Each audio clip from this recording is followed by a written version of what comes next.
event was Black, Queer, We've Always Been Here, and it was an event to show what black history and queerness was like before colonialism and religion from the Western world.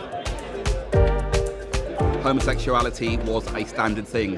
The Greeks did it, the Romans did it, African cultures did it. It was not frowned upon, it wasn't dirty, it wasn't bad. These things changed when colonialism and religion of Christianity came into effect.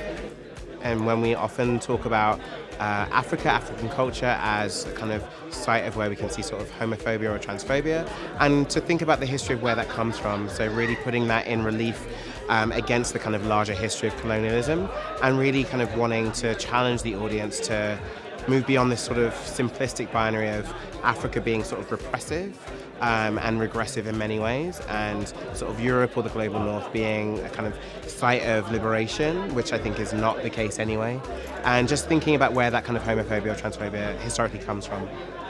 There is this middle, the black person who is real, the black person who is authentic, and the black person who is unapologetic is a black person that will never have access to power in this country because it's a threat and a reminder of the history of this country. My panel was specifically talking about being queer and being black, and unpacking the historical antecedent of queerness and blackness, linking that to Britain, but to colonialism, to Commonwealth, and to enslavement, and now to what is happening at the moment. And it's just basically making people understand the cultural context to things, but also how complicated we are as human beings, and that there are certain things that inform and shape the way that we see the world. And until we are able to put those things under the microscope and unpack them and question what informs what we know, we may not be able to understand why someone thinks or acts the way that they do.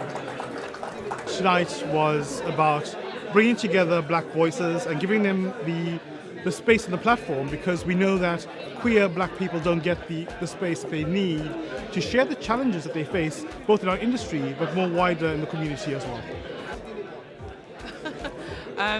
I learned so much in such a short space of time.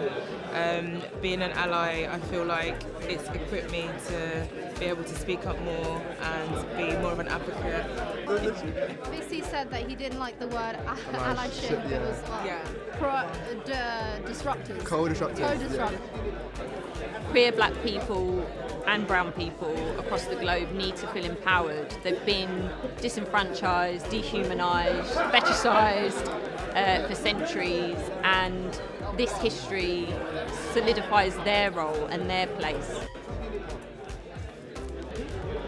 Part of the issue with only events that focus on the black experience or the queer experience is that they end up not being friendly towards the queer experience or the black experience.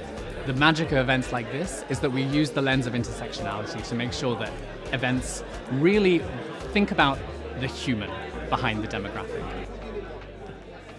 What I learned today was super powerful to me, and we're still in a situation where inclusion is not there, it's not accepted, and we need to do more. We need to stop talking, we need to take actions. We've got great talent of all sorts in the world that look different, that are different, and that's the power, that's the beauty. And speaking to or hearing the people speak in that room, to me, just demonstrates that. It's amazing. So I'm really pleased that I came, I'm really pleased that I'm part of it, and I'd love to be part of it again.